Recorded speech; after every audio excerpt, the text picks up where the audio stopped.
ಬಿಸಿಲ ಬೇಗೆಯಿಂದ ಬೆಂದು ಕಾವಲಿಯಂತಾದ ಬೆಂಗಳೂರು ನೀರಿನ ಎಫೆಕ್ಟ್ ರಾಜಧಾನಿಯನ್ನೇ ತೋರಿಸ್ತಾ ಇದ್ದಾರೆ ಜನರು. ಇದು ಬೆಂಗಳೂರಿನ ಹೊರವಲಯದ ವೈಟ್ ಫೀಲ್ಡ್ನ ಗಾಂಧಿಪುರ ಏರಿಯಾದಲ್ಲಿ ಅರ್ಧಕ್ಕರ್ಧ ಖಾಲಿ ಆಗ್ತಾ ಇರುವಂತ ಜನರ ಕತೆ. ಮಹದೇವಪುರ ವಿಧಾನಸಭಾ ಕ್ಷೇತ್ರದ ವೈಟ್ ಫೀಲ್ಡ್ ವ್ಯಾಪ್ತಿಯ ಗಾಂಧಿಪುರದಲ್ಲಿ ಜೀವ ಜಲವಿಲ್ಲದೆ ಜಲದಾಹದಿಂದ ಏರಿಯಾದಲ್ಲಿ ಇದ್ದಂತ ಜನರು ಬೇರೆಡೆಗೆ ಶಿಫ್ಟ್ ಆಗ್ತಾ ಇದ್ದಾರೆ. 12,000 ಜನರು ಇರೋ ಅಂತ ಗಾಂಧಿಪುರದಲ್ಲಿ ಇರೋದು ಕೇವಲ ಒಂದೇ ಒಂದು ಬೋರ್ವೆಲ್. ಇದು 12,000 ಜನರಿಗೂ ಕೂಡ ನೀರನ್ನ ಉಣಿಸ್ಬೇಕು. ಹೀಗಾಗಿಯೇ ಜೀವ ಜಲ ಇಲ್ಲದೆ ಗಾಂಧಿಪುರದಲ್ಲಿ ಇರೋ ಅಂತ ಜನ ಈಗ ಏರಿಯಾನ ತೊರಿತಾ ಇದ್ದಾರೆ. ಬಿಸಿಲ ಬೇಗೆಯಿಂದ ಬೆಂಗಳೂರಿನಲ್ಲಿ ನೀರಿನ ಸಮಸ್ಯೆ ಹೆಚ್ಚಾಗ್ತಾ ಇದೆ. ನೀರಿನ ಎಫೆಕ್ಟ್ ರಾಜಧಾನಿಯನ್ನ ತೊರಿತಾ ಇದ್ದಾರೆ ಜನ. ವೈಟ್ ಫೀಲ್ಡ್ನ ಗಾಂಧಿಪುರ ಏರಿಯಾದಲ್ಲಿ ಅರ್ಧಕ್ಕರ್ಧ ಈಗ ಖಾಲಿಯಾಗಿದೆ. ನೋಡ್ತಾ ಇದ್ದೀವಿ ದೃಶ್ಯಾವಳಿಗಳಲ್ಲಿ ಬಿಂದಿಗೆ ಕೊಡಗಳನ್ನ ಹಿಡಿದು ಜನ ನೀರಿಗೋಸ್ಕರ ಪಡಬಾರದಂತ ಕಷ್ಟವನ್ನ ಪಡ್ತಾ ಇದ್ದಾರೆ. ಇನ್ನೂ ಸರಿಯಾಗಿ ಬೇಸಿಗೆಗಾಲವೇ ಆರಂಭ ಆಗಿಲ್ಲ. ಆರಂಭಕ್ಕೂ ಮುನ್ನವೇ ಈ ಪರಿಸ್ಥಿತಿ ಆದರೆ ಮುಂದೆ 2-2.5 ತಿಂಗಳ ಕಾಲ ನೀರಿಲ್ಲದೆ ಯಾವ ರೀತಿ ವಾಸ ಮಾಡಬೇಕು ಜನ ಅನ್ನೋ ಪ್ರಶ್ನೆ ಎದುರಾಗುತ್ತೆ. ಜೀವ ಜಲಕ್ಕೂ ಕೂಡ ಬೆಂಗಳೂರಿನ ಹೊರವಲಯದ ವೈಟ್ ಫೀಲ್ಡ್ನ ಗಾಂಧಿಪುರದಲ್ಲಿ ಕಷ್ಟ ಆಗ್ತಾ ಇದೆ.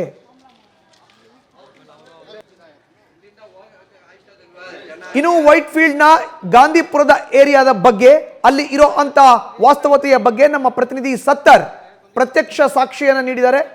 ನೋಡೋಣ ಬನ್ನಿ. ಬೇಸಿಗೆ ಶುರುವಾಗ್ತಾ ಇದ್ದಂಗೆ ಸಿಲಿಕಾನ್ ಸಿಟಿ ಜನರಿಗೆ ಜಲಕಂಟಕ ಎದುರಾಗಿದ್ದು ನಗರದ ಹಲವು ಭಾಗದಲ್ಲಿ ಇದೀಗ ಕುಡಿಯುವ ನೀರಿಗೆ ಹಾಹಾಕಾರ ಶುರುವಾಗಿರುವಂತದ್ದು. ಸದ್ಯ ನಾನೀಗ ಮಹದೇವಪುರ ಕಾನ್ಸ್ಟಿಟ್ಯೂನ್ಸಿಯಲ್ಲಿ ಬರುವಂತಹ ಗಾಂಧಿಪುರದಲ್ಲಿದ್ದೀನಿ. ದೃಶ್ಯದಲ್ಲಿ ಗಮನಿಸ್ತಾ ಇರಬಹುದು, ಈ ಒಂದು ಜಾಗದಲ್ಲಿ ಏನಿದ್ದಾರೆ ನಗರದ ಈ ಒಂದು ಮಂದಿಗೆ ಕಳೆದ ಹಲವು ತಿಂಗಳಿಂದ ಕೂಡ ನೀರಿನ ಸಮಸ್ಯೆ ಎದುರಾಗಿದ್ದು ಈ ಬಗ್ಗೆ ಸಂಬಂಧಪಟ್ಟವರ ಗಮನಕ್ಕೆ ತಂದರೂ ಕೂಡ ಯಾವುದೇ ರೀತಿಯ ಪ್ರಯೋಜನ ಆಗ್ತಿಲ್ಲ ಅನ್ನೋ ಆರೋಪವನ್ನು ಇಲ್ಲಿ ಜನರು ಮಾಡ್ತಿರುವಂತದ್ದು. ಅಂದ್ರೆ ಒಂದು ಕಡೆ ಈ ಒಂದು ಏರಿಯಾ ಏನಿದೆ ಸರಿಸುಮಾರು 12,000 ಜನರು ವಾಸಿಸುವಂತ ಈ ಒಂದು ಜಾಗದಲ್ಲಿ ಹಿಂದೆ 12 ಬೋರ್ವೆಲ್ ರನ್ ಆಗ್ತಾ ಇತ್ತು. ಬಟ್ ಈಗ ವರುಣನ ಅವಕೃಪೆ ಜೊತೆಗೆ ಒಂದಿಷ್ಟು ಕಾರಣಾಂತರಗಳಿಂದ ಕೇವಲ ಒಂದು ಬೋರ್ವೆಲ್ ಮಾತ್ರ ರನ್ ಆಗ್ತಾ ಇದ್ದು, ಪರಿಣಾಮ ಟ್ಯಾಂಕರ್ ನೀರನ್ನು ಕೂಡ ಅವಲಂಬನೆ ಮಾಡಬೇಕಾದ ಪರಿಸ್ಥಿತಿ ಎದುರಾಗಿದೆ. ಒಂದು ಕಡೆ ಯಾವಾಗ ನಗರದಲ್ಲಿ ನೀರಿನ ಬರ ಎದುರಾಯಿತು ಅದರ ಬೆನ್ನಲ್ಲೇ ಟ್ಯಾಂಕರ್ ದರ ಕೂಡ ಹೆಚ್ಚಾಗಿರುವಂತದ್ದು. ಈ ಬಗ್ಗೆ ಇಲ್ಲಿ ಜನರನ್ನು ಮಾತನಾಡಿಸ್ಕೊಂಡು ಹೋಗ್ತೀನಿ. ಸರ್, ನಿಮ್ಗೆ ಈ ಒಂದು ಏರಿಯಾದಲ್ಲಿ ಎಷ್ಟು ದಿನಗಳಿಂದ ಈ ರೀತಿ ಎಷ್ಟು ತಿಂಗಳಿಂದ ಸಮಸ್ಯೆ ಆಗ್ತಿದೆ ಸರ್? 6 ತಿಂಗಳಿಂದ ನೀರಿಲ್ಲ. ನಾವು ಹೆಚ್ಚು ಕಡಿಮೆ ಮಹದೇವಪುರಕ್ಕೆ ಹೋಗಿ ಜೆ.ಸಿ. ಮೇಡಮ್ ಅವ್ರ ಹತ್ರ ಹೋಗಿ ಕಂಪ್ಲೇಂಟ್ ಮಾಡಿ ನಾವು ಏನು ಆ್ಯಕ್ಷನ್ ತೊಗೊಳ್ತಾ ಇಲ್ಲ. ಗಾಂಧಿಪುರ ಅಂದರೆ ತುಂಬ ನೆಗ್ಲೆಕ್ಟ್ ಮಾಡ್ತಾ ಇದ್ದಾರೆ ಗಾಂಧಿಪುರನ. ಮತ್ತು ಇಲ್ಲಿ ಕಾರ್ಪೊರೇಟ್ ಇಲ್ಲ, MLA ಯಾರು ಬಂದು ಇಲ್ಲಿ ಯಾರು ಸ್ಪಂದಿಸ್ತಾ ಇಲ್ಲ. ಆಮೇಲೆ ಎಲ್ಲ ಇಲ್ಲಿ ಇರೋರೆಲ್ಲ ಹಿಂದುಳಿದವ್ರೆ. 12,000 ಜನ ಇದ್ದೀವಿ. ಟ್ಯಾಂಕರು ಮಾಫಿ ಆಗ್ಬಿಟ್ಟಿದೆ.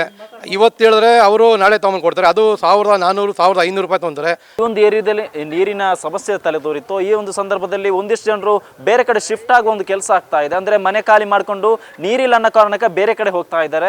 ಮೇಡಮ್, ಇಲ್ಲಿ ಯಾವಾಗ ನೀರಿನ ಸಮಸ್ಯೆ ಆಯಿತು? ಕೆಲವೊಂದು ಮನೆನೇ ಖಾಲಿ ಮಾಡ್ತಾ ಇದ್ದಾರೆ ಅಂತ ಒಂದು ವಿಚಾರ ಇದೆ. 8-9 ತಿಂಗಳಿಂದ ನೀರು ಸಮಸ್ಯೆ ತುಂಬಾನೇ ಇದೆ ಸರ್.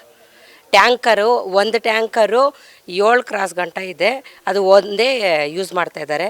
2-3 ಯೂಸ್ ತಗೊಂಬನ್ನಿ ಅಂದರೆ ನಮಗೆ ನೀರು ಸಿಗ್ತಾ ಇಲ್ಲಮ್ಮ ಅಂತ ಹೇಳ್ತಾರೆ. ಆ ಮನೇನೂ ಖಾಲಿ ಮಾಡ್ತಾ ಇದ್ದಾರೆ. ತುಂಬ ಬರಗಾಲ ಆಗ್ಬಿಟ್ಟಿದೆ. ನೀರಿಲ್ಲ ಅಂದರೆ ಇನ್ನೇನು ಮಾಡಬೇಕಾಗುತ್ತೆ ಸರ್? ನೀರೇ ಮೇನ್ ಬೇಕಾಗಿರೋದು. ಹೇಳಿ ಮೇಡಮ್. ನಾವು ಬಾಡಿಗೆ ಮನೆಯಲ್ಲಿರೋದು.